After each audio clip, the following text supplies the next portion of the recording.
উৎসব গর্ব Bangla. Hello friends, welcome to প্রাণের পুজো। আশা করি সবাই ভালো আছো। আকাশে সাদা মেঘ থাকুক না থাকুক, আজ শরৎ, তাই ভালো থাকতেই হবে। প্রাণের পুজো প্রেজেন্ট শিল্পী কথা অনুষ্ঠানের আরও একটি নতুন পর্ব নিয়ে হাজির আমি Aniket Dutta. Special thanks to Ranjan Rafi. আজকের এপিসোডে আমি চলে এসেছি রাজডাঙ্গা নবোদয় সংঘের পূজা মণ্ডপে এবং আমার সাথে রয়েছেন শিল্পী জুটি মলয় শুভময়। হাই মলয়দা, হাই শুভময়দা। শিল্পী কথা অনুষ্ঠানে তোমাদেরকে স্বাগত। কেমন আছো? ভালো আছে, খুবই ভালো আছে। শুরু করব শুভময়দাকে দিয়ে। এখানে এসে দেখলাম কাজ অনেকটা এগিয়ে গেছে। এবছর রাজডাঙ্গা নবোদয়ের সঙ্গে দর্শকদের কী ভাবনা উপহার দিচ্ছ তোমরা? প্রথম হলো একটা স্থির চিত্র আমাদের সবসময় মনের মধ্যে ঘুরে বেড়ায়। সেটা যে কোনো সংক্রান্ত বিষয় হতে পারে, সেটা আমরা হঠাৎ করে যেটা দেখছি সেটাকে ক্যাপচার করা। মানে আমরা এখনকার দিনে 21 শতাব্দীতে প্রত্যেকেই আমাদের বিশেষ মুহূর্তগুলোকে একটা জায়গায় ক্যাপচার করে নিতে চাই, সেটা মনের মণিকোটায় হোক বা আমাদের হাতের মুঠো ফোনে। তো এই ব্যাপারটাকেই আমি এখানে কিন্তু তুলে দেখাবো। আসবো মলয়দার কাছে। যে ভাবনাটা নিয়ে এবছর কাজ করছো রাজডাঙ্গা নবোদয়ের সঙ্গে, সেটা ডেভেলপ করতে কত সময় লেগেছিল, আর কোনো ইন্সপিরেশন ছিল কি? না, ইন্সপিরেশন বলে সেরকম কিছু না, একটা চিন্তাভাবনা করতে করতেই হয়েছে। আর ডেভেলপ করতে খুব বেশি সময় নিতে পারিনি। তার কারণ হচ্ছে একটা যে কোনো কাজকে করতে গেলে একটা অনেক সময় ধরে তাকে ভাঙা করা চলে। হ্যাঁ, মনের মধ্যে অনেক লড়াই চলে আর অনেক ভাঙা করা চলে। এবছর পুজোটা আদৌ করা যাবে কি না, সেই গত বছরও এই ব্যাপারটা ছিল, এবছরও সেই ব্যাপারটারই পুনরাবৃত্তি হয়েছে যে পুজোটা করা যাবে কি না, কী পরিস্থিতি দাঁড়াবে, এই হবে সেই হবে।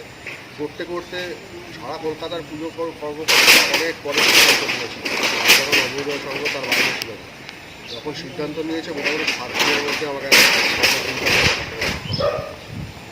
আচ্ছা, এবার আসি একটু অন্য প্রশ্নে। পুজোর সময় থিম মেকার হিসেবে কাজ করো, এটা আমরা সকলেই জানি। এই সময়টা তোমাদের নিয়ে প্রচুর চর্চা। বলতে গেলে তোমরা পুজোর শিল্পীরা এক প্রকার সেলিব্রিটি, তাই ন্যাচারালি একটা কৌতূহল থাকে জানা এই শিল্পীরা বছরের বাকি সময়টা নিজেদের কীভাবে ব্যস্ত রাখে। দুজন কি হ্যাঁ, তো বছরের বাকি সময়টাও আমরা শিল্প চর্চার মধ্যে থাকি। এমনিতে পুজোটা খালি তো 4 দিনের নয়, আমাদের এর পেছনেও একটা সারা বছরে একটা অবদান থাকে। যখনই ধরো কোনো পুজো শেষ হয়ে যায়, তারপরেই পুজো কর্তারা ডেকে পাঠায়, বিভিন্ন ক্লাব থেকে ডাক আছে, তাদের সাথে বসা। এবারে তারপরে তখন পুজো নিয়ে ভাবনা চিন্তা না করলেও ধরো মোটামুটি মার্চ মাস থেকে কিন্তু একটা চিন্তা ভাবনার একটা ধারা মাথার মধ্যে সবসময় ঘুরতে থাকে। হ্যাঁ, রাত্রেবেলা ঘুমাতে গেলেও মাথার মধ্যে একটা ছবি নেমে আসে, এইভাবে ব্যাপারটা চলতে থাকে। এবার ভাঙা ভাড়া চলে, কিন্তু সেটা এখন যেমন কি ডে নাইট একটা এনগেজমেন্ট, সেটা সেই সময় হয়তো থাকে না। হয়তো সারাদিন হয়তো 8 ঘন্টা ভাবলাম, বা কোনোদিন ভাবলাম না, আবার কোনোদিন হয়তো প্রায় একটা বেলায় ভাবতে ভাবতে চলে গেল। কিন্তু এছাড়াও শিল্প চর্চার মধ্যে আমরা বিভিন্নভাবে যুক্ত থাকি সারা বছর। প্রথমেই তোমার ক্যামেরার মাধ্যমে যে সকল দর্শক দেখছি তাদেরকে আমার প্রণাম। কারণ তুমি যে কথাটা বললে যে পুজোর সময় বা আমাদেরকে একটা সেলিব্রিটি, কারণ একটা মানুষ সেলিব্রিটি হয় দর্শকদের জন্য। যদিও আমি নিজেকে সেলিব্রিটি একদমই মনে করি না, দর্শকদের জন্যই সেলিব্রিটি হয়। এবং দর্শকদের কাছে যদি তোমরা সারা বছর ধরে যে আমাদেরকে পৌঁছে দাও, আমরা তো পুজো 7 দিন কাজ করি। আজকে যদি আমাদের এই কাজগুলো ধরো রিকগনাইজ হোক বা না হোক, এটা যদি কোনো print media, paper media, electronic media এগুলো যদি প্রচার না পায় বা সেগুলো যদি না ছড়ায়, তো কখনোই দর্শকটা সারা বছর দেখতে হবে না। পুজো 7 দিনই দেখবে, 7 দিনই ভুলে যাবে।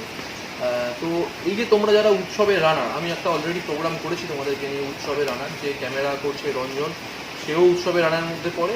তুমি অনিকেত, তুমিও পড়ো, এবং আরও আছে অনেকে, তারকদা আছে, সৌরভদা আছে, আচ্ছা তমাল আছে, সৈকত আছে, এবং অনিরুদ্ধদা, এবং সর্বোপরি যার নাম না করলেই নয়, আমাদের সবারই শ্রদ্ধেয় অতনু পালদা। ঠিক আছে, ইনি তো মোটামুটি প্রত্যেকটা পুজো কমিটি এবং পুজো রিলেটেড যারা প্রত্যেকেই তাদেরকে চেনে, তাদের সুবাদেই কিন্তু আজকে আমরা সেলিব্রিটি। তো একক অর্থে যদি আমরা সেলিব্রিটি হই, তাহলে তোমরাও কিন্তু হয়তো ক্যামেরার পিছনে থাকো, তোমরাও কিন্তু কিছু কম নয়। তো প্রথমেই দর্শকদেরকে বলবো একটা লাইক দেওয়ার জন্য অনিকেতের জন্য, কারণ অনিকেতের এই চিন্তা ভাবনাটা যদি না থাকতো, তখনই আমরা সেলিব্রিটি বা তারা সেলিব্রিটি ব্যাপার প্রশ্নটাই আসতো না। এবার ব্যাপার হলো আমাদের কীরকম লাগে বলতে, দেখুন পুজোর সময় যত ক্যামেরা, লাইট, অ্যাকশন যেগুলো যা আছে খুব ভালোই লাগে। প্রত্যেকেই তো ক্যামেরার সামনে দুটো কথা বলতে পছন্দ করে, তো আমাদেরও বেশ ভালো লাগে। তো এই সুবাদে যেটা হয়, পুজোর সময় শপিং করতে গেছি কোনো একটা দোকানে, ঠিক আছে, শপিং করতে করতে এখন তো মাস্ক পরি, তখন তো আর মাস্ক পরতে হতো না, শপিং করতে গেছি, করতে করতে বলছে, আরে দাদা আপনার প্যান্ডেলে কী করে যাবো বলুন তো, ঠিক এরকম আপনার প্যান্ডেলে কী করে যাবো বলুন তো, প্রচুর ভিড়, একটু পাস দেবেন। আর আমরা তো সবসময় পাস ক্যারি করি না। আমি যখন ফোন নাম্বারটা দিয়ে দিই যে আমার ফোন নাম্বারটা রাখুন, যদি আসতে অসুবিধা হয় একটা ফোন করবেন, নিশ্চয়ই আপনাদের। এবং মা দুর্গার সুবাদে হয়তো 700 টাকা 800 টাকার দ্রব্যটা 150-200 টাকার ডিসকাউন্টও পেয়ে যাই। তাহলে এই সেলিব্রিটি হওয়ার এই সুবাদটা তো বেশ ভালো লাগলো। এবং এই ফেসটা মলয়দাও বহুবার করেছে, সেটা আমার থেকে বেটার মলয়দা বলতে পারবে। এবং সারা বছর যেটা হয়, পুজো তো কেটে গেল, দেবী দুর্গা জলে পড়ে যাওয়ার পর একটা মনের মধ্যে একটা বিষাদ থাকে, একটা দুঃখ থাকে, কিন্তু সব কিছুর পরে আবার কালী পুজো জগন্নাথ পুজো থাকে, আবার একটুখানি এইসবগুলোর মধ্যে একটু ইনভলভ থাকা হয়। তারপর একদম মানে আবার আগামী বছরের প্রস্তুতি, সেই নিয়ে তো মলয়দা বললোই, এই যে যেখানে সেখানে যাতায়াত করা, প্ল্যান প্রোগ্রাম করা, এই করতে করতে 2-3 মাস কীভাবে কেটে যায় সেটা বুঝতে পারি না। আবার সেই ঘুরে ফিরে বছর চলে আসে, তোমাদের সাথে দেখা সাক্ষাৎ হয়। মানে তোমাদের দৌলতে 365 দিন পুজো রক। অনেক ধন্যবাদ। আমার পরবর্তী প্রশ্ন মলয়দাকে। এক শ্রেণী মানুষ থেকে থিমের বিরোধিতা করে। তাদের বক্তব্য থিম পুজো আমাদের বহু প্রচলিত সাবেক সনাতন মতাদর্শকে আঘাত করে। তাদের মতে থিম ব্যাপারটা পুরোটাই বিলাসিতা, এতে কোনো আন্তরিকতা নেই। তোমরা নিজেরা বেশ কিছু বছর ধরে থিমের কাজ করছো, কীভাবে জাস্টিফাই করবে থিম বা কনসেপ্ট ব্যাপারটাকে?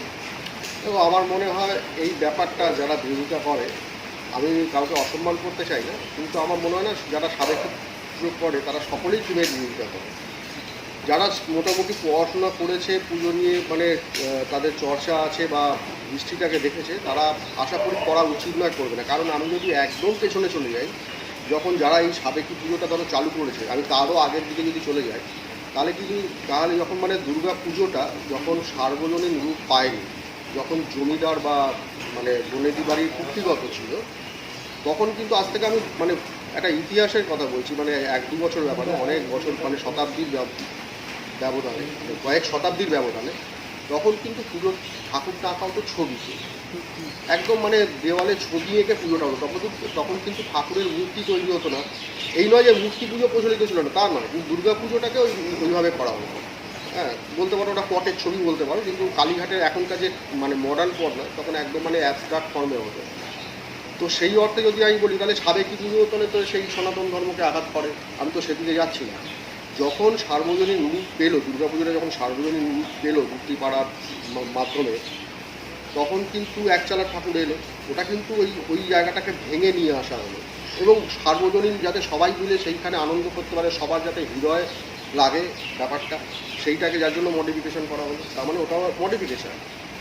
এইবারে এই যে সাবেকি প্রতিমা তৈরি হলো, এটাকে আবার বিভিন্নভাবে তোমার কখনো ডাকের সাজ, কখনো তারের সাজ, এইভাবে এটাকে নিয়ে মানে দুর্গাপুজোকে নিয়ে আজকে নয়, দুর্গাপুজোকে মানে যখন থেকে দুর্গাপুজো চালু হয়েছে তখন থেকে কিন্তু দুর্গাপুজোকে নিয়ে অনেক এক্সপেরিমেন্ট হয়েছে।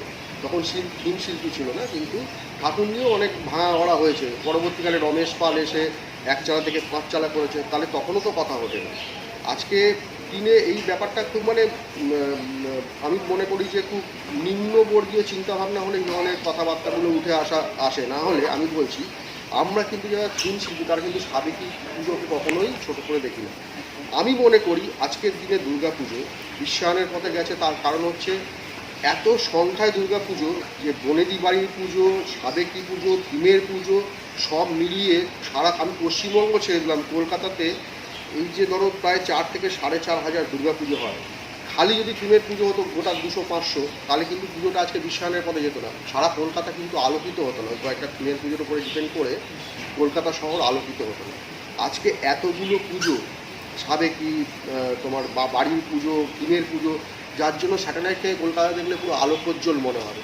তাই জন্য কারোর সাথে কারো বিরোধিতাটা দরকার নয়, সবার সাথে সবার মানে মেলবন্ধনেই কিন্তু আজকে উৎসবটা বিশ্বায়নের পথে যেতে পারে। আরেকটা কথা হচ্ছে, দুর্গা পুজোটায় যারা থিম শিল্পীরা, আমি সবার কথা বলবো না, কিন্তু অনেক থিম শিল্পী আছে, আমরাও আছি, যারা কিন্তু কোনো একটা কিছু করতে গেলে, একটা প্রতিমা রূপদান করতে গেলে আমাদের কিন্তু অনেক স্টাডি করতে হয়। উইদাউট স্টাডি আমার মাথায়, হ্যাঁ শিল্প ভাবনা তো একটা থাকে, কিন্তু তার সাথে স্টাডিকেও মেলাতে হয়। আমি একটা জিনিস করবো, বিশেষ করে রিচুয়াল কোনো কাজ করতে গেলে আমাকে কিন্তু প্রচুর পড়াশোনা করতে হয়। আমি উল্টো টাকা পল্লীর শিখেতে বলছি, আমি কিন্তু প্রচুর পড়াশোনা করি, যে ঠাকুরের ওই কালো রং, পায়ের মধ্যে ব্রহ্মা বিষ্ণু মহেশ্বরের কিন্তু প্রচুর পড়াশোনা করে তবে করতে হবে, আমার মন গড়া কিন্তু করিনি আমি। এবং আজও যদি ওটা নিয়ে যদি কেউ কোনো ক্রস করে তার কিন্তু প্রপার উত্তর দিতে পারবো কেন ওরকম হয়েছিল। ওই ঠাকুরের রূপের না, একটু পরিবর্তন করে, ওই প্রসঙ্গে আমার যে আমি টোটাল ব্যাপারটা বলে ওই মানে রূপের পরিবর্তন করেও তার মধ্যে যে সাবেকি না থিম এই যে বিষয়টা বলছো, এই ব্যাপারটা কিন্তু ওর মধ্যে রাখা হয়েছিল। এবং আরেকটা ব্যাপার হলো এই সাবেকি বা থিম এই যে বিষয়টা, যে প্রশ্নটা তুমি করলে, এই নেগেটিভ প্রশ্নটা করে একটা মানে একটা জিনিসকে লাগিয়ে রাখে, মানে একটা জাগরণের আলো সবসময় জ্বালিয়ে রাখতে হয় যাতে ওইটা নিয়ে চর্চা হতে হতে ব্যাপারটা আরও হাইলাইট হয়। তো এই নেগেটিভ বিষয়টাও কিন্তু দুর্গাপুজোটাকে আরও হাইলাইট করছে, ঠিক আছে? না, এখানে তোমার অনেক পড়াশোনা করতে হয়, যারা আমরা ঠাকুর মানে করি অনেক পড়াশোনা করে ব্যাপারটাকে দাঁড় খাওয়াতে হয়। এখানে কোনো ছেলে খেলা বা সনাতন ধর্মকে আঘাত করার কোনো বিষয় বস্তুই নয়। হ্যাঁ, আর সব কিছু প্রথমে বললাম যে একটা মানে ভাঙা গড়া বা একটা এক্সপেরিমেন্ট দুর্গাপুজোকে নিয়ে হচ্ছে, সেটা হবে এবং আজকে যত বিশ্বায়নের পথে যাবে এটা হবে। এবং এই যে সাবেকি বা এটা মানে লড়াইটা নয়, আজকে ধরো দুর্গাপুজোতে আমি 19 সালের কথা বলছি, সারা পশ্চিমবঙ্গের টার্নওভার ছিল 15 লক্ষ কোটি টাকা। সারা পশ্চিমবঙ্গের টোটাল টার্নওভার ছিল 15 লক্ষ কোটি টাকা উৎসবকে কেন্দ্র করে। আজকে যদি খালি সাবেকি পুজো হতো, আমি যেমন বললাম খালি টিমের কাজ হলে আজকে স্যাটেলাইট থেকে অত আলো পর্যন্ত লাগতো না বা বিশ্বায়নের মধ্যে যেত না। আবার ঠিক সেম খালি সাবেকি পুজো বনেদি বাড়ির পুজো হলে এত ট্রানজ্যাকশনটাও হতো না। এই যে এত মানে 15 লক্ষ কোটি ট্রানজ্যাকশন, যেটা পশ্চিমবঙ্গের টোটাল জিডিপি প্রায় 10% কন্ট্রিবিউশন, এটা কিন্তু পশ্চিমবঙ্গের বিকল্প অর্থনীতি। আর এই কোনো বিলাসিতা না, তুমি যেটা বলে না বিলাসিতা মনে করে, যারা মনে করে তারাই যদি দুর্গাপুজোটা বন্ধ করে দেওয়া হয়, মানে টোটাল ব্যাপারটা সব শিল্পীরা সরে যায়, সব উদ্যোক্তা করে না আমরা ছোটো করে পুজো করবো, তারাই কিন্তু বিপাকে পড়বে, এই অর্থনৈতিক মানে ইয়েতে জেরবার হয়ে যাবে। তো এখানে কারোর সাথে কারো ঝগড়া মারামারি নয়, সবাইকে একসাথে মানে সমঝোতা করে মেলবন্ধন করে তবে উৎসবটাকে আমরা উৎসবের মতো জায়গায় নিয়ে যেতে পারবো। তাই জন্য এই ব্যাপারটাকে আমি পাত্তাই দিই না। আর সবথেকে বড় কথা, এক মিনিট, সবথেকে বড় কথা, আমার রাজডাঙ্গা নবোদয়ের সঙ্গে এসে লোকের থিমের মধ্যেও কিন্তু সাবেকি প্রতিমা দেখবে এবং সাবেকি ছোঁয়া। আমরা সাবেকি ব্যাপারটাকে নিয়ে অনেক সময় থিম করি এবং রাজডাঙ্গায় এটা একটা অ্যাডভান্স লেভেলের একটা কাজ হবে সেই ব্যাপারে। এবং আরও একটা কথা বলি, সেটা হলো কিছু মানুষ মানে এই কোভিড চলছে বলে বলছেন যে এত টাকার পুজো না করে সেই টাকাটা লক্ষ লক্ষ টাকা দান করে দেওয়া হোক, জামা কাপড় কিনে দেওয়া হোক। অ্যাকচুয়ালি মানুষ কিন্তু দানটা পছন্দ করে না, এটা বাস্তব। কেউ কাউকে ভালোবেসে কোনো কিছু দিতে পারে, উপহার হিসেবে দিতে পারে, সেটা একবার নেবে, কিন্তু মানুষ যতই খেতে না পাক সে কিন্তু কারো দানে চলতে পছন্দ করে না। সে জানে আমি দিনের শেষে কিন্তু রুজি রোজগার করবো, তাতে 10টা টাকা আমারই থাকবে, তাতে আমি ডাল ভাত খাবো, কিন্তু সেটা আমার থাকবে, প্রাপ্য থাকবে। তো এই যে পুজোর বাজেট, এটা কিন্তু কোনো শিল্পী যে পুরো টাকাটা নিয়ে চলে যাচ্ছে বা কোনো পুজো কমিটি পুরো টাকাটা খরচ করে দিচ্ছে একটা বিলাসিতাতে, সেটা নয়। এটা কিন্তু যে মানে সুদূর গ্রামে যে বাঁশটা মানে চাষ করছে তার কাছেও টাকাটা যাচ্ছে, এবং যে মানে কোনো মুসলিম পরিবার যে কাপড়ে জড়ি বুনছে তার কাছেও টাকাটা যাচ্ছে। আর মানে সাবেকি আর থিম নিয়ে বলছো, আমাদের বাঙালিদের মধ্যে একটা বিষয় আছে, সেটা হলো প্রত্যেক নারীকেই নাকি আমরা দুর্গা বলি, এবং এটা আমরা জানি, মনে প্রাণে জানি। পুজো আসলেই এইসব পোস্ট ফেসবুকে প্রচুর বেড়ে যায় যে প্রত্যেক নারীর মধ্যে দুর্গা বা কিছু এই জাতীয় কবিতা। তা যদি প্রত্যেক নারী দুর্গা হয়, সেই নারী কখনো বাঙালি সাজে মানে সাজের বৈচিত্র্য ধরে শাড়ি পরে অষ্টমীর দিনকে, সে আবার ওয়েস্টার্ন বা পশ্চিমী পোশাকটাও কিন্তু সপ্তমী, অষ্টমী বা নবমীতে পরে। তাহলে সেই ঘরের মেয়েকে যদি আমি দুর্গা হিসেবে যদি দুটো রূপে দেখতে পারি, তাই এখানে রূপের একটু পরিবর্তন বা সাজসজ্জার পরিবর্তনটাকে বিলাসিতা না ধরাই ভালো। একটা জিনিস মাথায় রাখতে হবে, দেবী উমা মর্তে আসছেন আমাদের প্রত্যেকের বাপের বাড়িতে, তার বাপের বাড়িতে আসছেন, এবং আমরা তার সন্তান। তো আমাদেরকে যেই রূপে মা দর্শন দেবে সেই রূপে, এবং মানে রামকৃষ্ণদেব তো বলেছিলেন যে প্রস্তর খণ্ডের মধ্যেও প্রতিমা রয়েছে। তো যে রূপে দেখলাম, এইটাকে নিয়ে ডিবেট করার কোনো জায়গাই নেই আর কোনো করাই উচিত না। এইটুকুই বলবো যে সাবেকি পুজো কি থিম পুজো সেটা বিষয় না, আপনারা আসুন মনে প্রাণে প্রতিমা দর্শন করুন, এবং সেই ছবিগুলো যেই প্রথমেই বললাম যে আমরা এখন আমাদের অভ্যেস হলো সমস্ত চিত্রকে একটা ক্যাপচার করা, সেটা মনের মণিকোটায় হোক বা ফোনের মুঠো ফোনের মধ্যে। তো সেই ব্যাপারটাকেই রেখে যদি আমরা মনে রাখতে পারি, তাহলে সেটাই সবচেয়ে বড় বিষয়। এবং আমরা কিন্তু আজও থিমের পুজো বা থিমের ঠাকুর থাকলেও বাগবাজার সার্বজনীনের যে প্রতিমাটা, সেটা কিন্তু আমরা সবসময় দেখি। তা এখানে বৈচিত্র্য বা কোনো মানে ব্রেক দরকারই নেই, কোনো প্রয়োজনীয়তাই নেই। তো এই প্রশ্নটাকে আমল না দেওয়াই পুরস্কার নাকি মানুষের ভালোবাসা, at the end of the day কোনটা বেশি মোটিভেট করে? পুরস্কার তো মোটিভেট করে, এটা মানে অস্বীকার করার জায়গা নেই। আমি যদি বলি না করে না, মিথ্যে কথা বলছি। কিন্তু আমি একটা মানে এই প্রসঙ্গে একটুখানি যখন উত্থাপন হলো, আমি একটু দেখে যেতে চাই।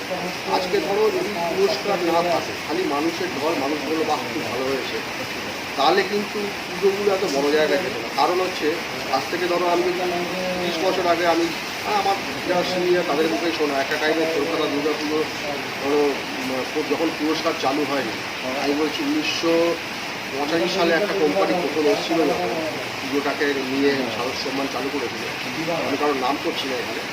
তো তখন কিন্তু কলকাতার দুর্গা পুজোর রূপটা ছিল অনেক। কলকাতার দুর্গা পুজোতে রাত 8টার পর থেকে লোকের সেই ভয়টা নামতো না, এবং তখন অনেক বিশৃঙ্খলাময় পরিবেশও তৈরি হতো পুজোর প্রাঙ্গণে। হ্যাঁ, আমি তার আর ডিটেলে যাচ্ছি না। কিন্তু যখন সেই সাহস সম্মানটা এলো, তখন 2-4টে পুজো কমিটি সেই প্রাইজটা পাওয়ার পরে তখন রাতারাতি সব ভদ্র হতে শুরু করে। হ্যাঁ, মানে পুজোর আঙ্গিকটাকে পরিষ্কার পরিচ্ছন্ন রাখা, দর্শকদের যাতে অসুবিধা না হয়, এবং এই কম্পিটিশনের ফলে কিন্তু আস্তে আস্তে পুজোর বাজেট, পুজোর পরিধি আস্তে আস্তে বাড়তে শুরু করলো, এবং লোকের কাছে ওটা আরও বেশি সার্বজনীন বা আনন্দময় হয়ে যেতে পারে। আজকের দিনে যে বিশ্বায়নের কথা, আমি ওই জন্যই কথাটাকে আরও টানলাম, যে বিশ্বায়নের কথা একটু আগে বললাম, পুজোটাকে যে বিশ্বায়নের পথে যাচ্ছে, এটার পিছনে কিন্তু পুরস্কারের একটা বিরাট অবদান। আজকের দিনে ধরো কলকাতা শহরে প্রায় 80-র উপরে 100-র কাছাকাছি পুরস্কার আছে, কিন্তু শুরুয়াতটা যারা করেছিল তারা কিন্তু একটা মানে ধাপ এগিয়ে দিয়ে গেছিলো, সেই রাস্তাটা দেখিয়ে দিয়ে গেছিলো।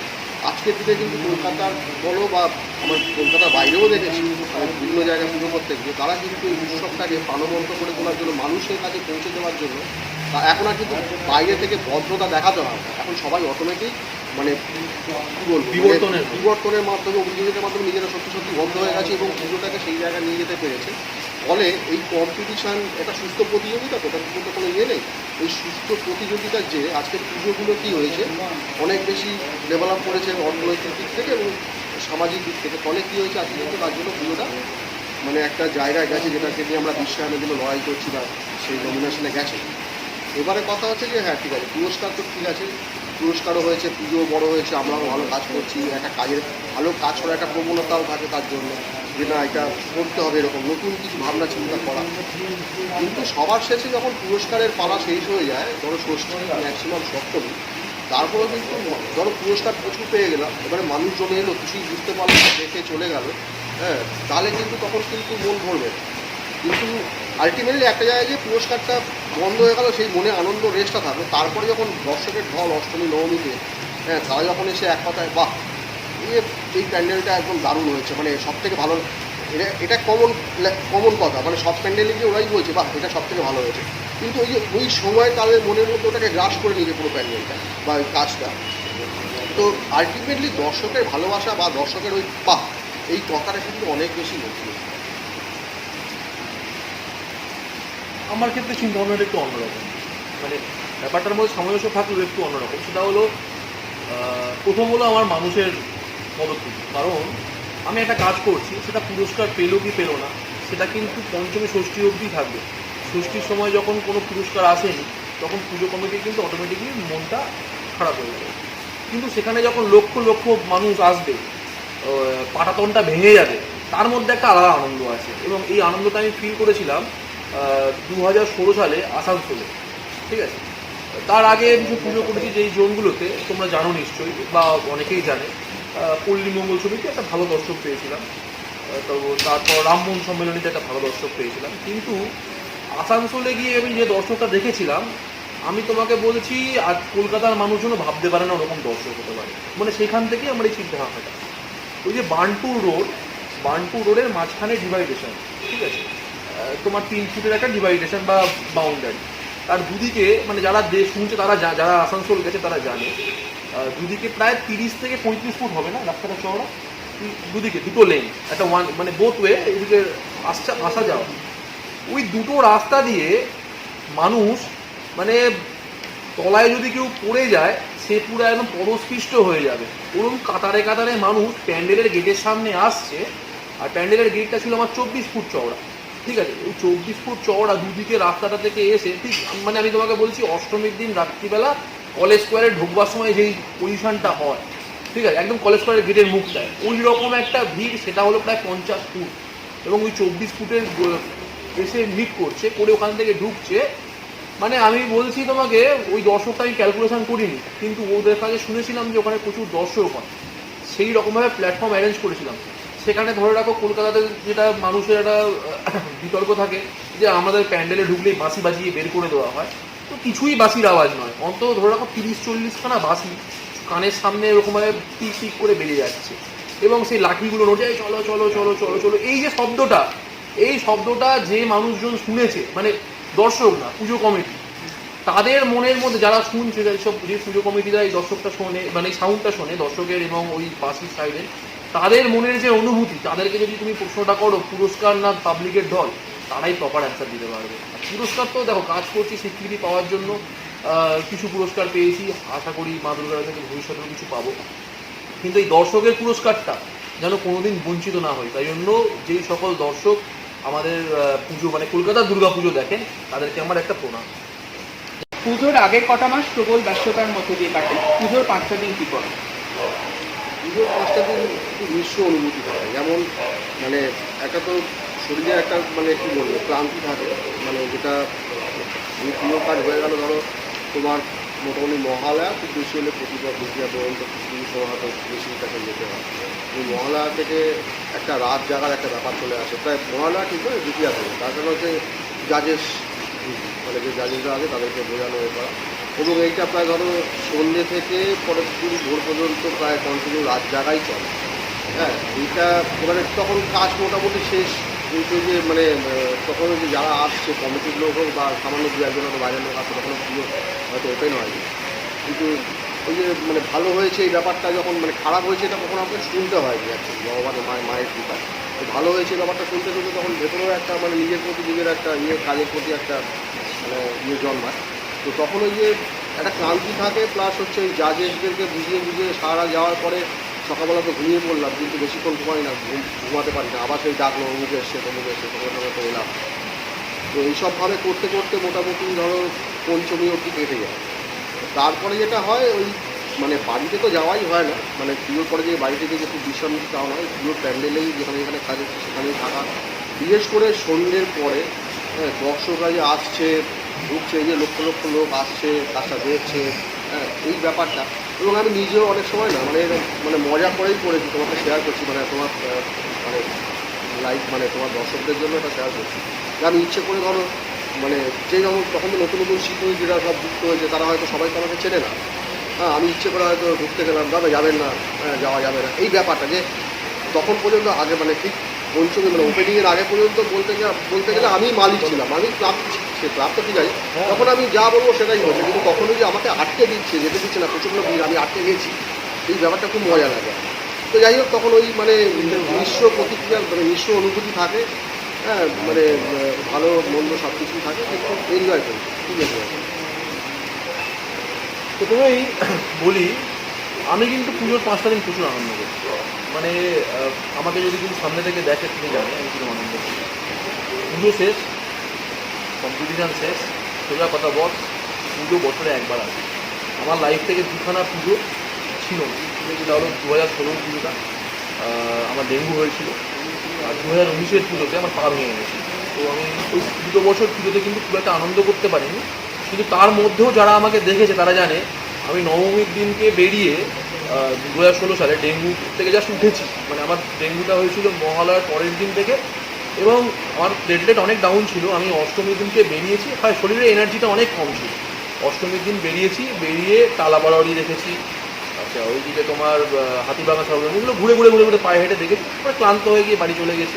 আবার সেম নবমী দশমীর দিনকে 2020-তে ভাঙা পায়ে আমি নিজে প্লাস্টার কেটেছি। আমার প্লাস্টার কাটার ডেট হলো লক্ষ্মী পুজোর পরের দিন। আমি অষ্টমীর দিনকে আর থাকতে না পেরে নিজে প্লাস্টার কেটেছি, ঠিক আছে, এবং সেই প্লাস্টারটা সিনথেটিক প্লাস্টার ছিল, ওই কাটার ফাটার তো আমাদের ছিল না, ওইসব দিয়ে কাটতে গিয়ে পাটা কেটে ফেলবো, ওই জন্য প্লাস্টারটাকে পুরো জলে ভিজিয়ে দিয়ে কাঁচি দিয়ে কেটেছি, কাঁচিটাও ভেঙে গেছে, কেটে আমি কিন্তু ঠাকুর দেখতে বেরিয়েছি। তো পুজোর 5টা দিন আমি কিন্তু একদম মানে সাধারণ পাবলিকের মতো ঘুরে বেড়াই।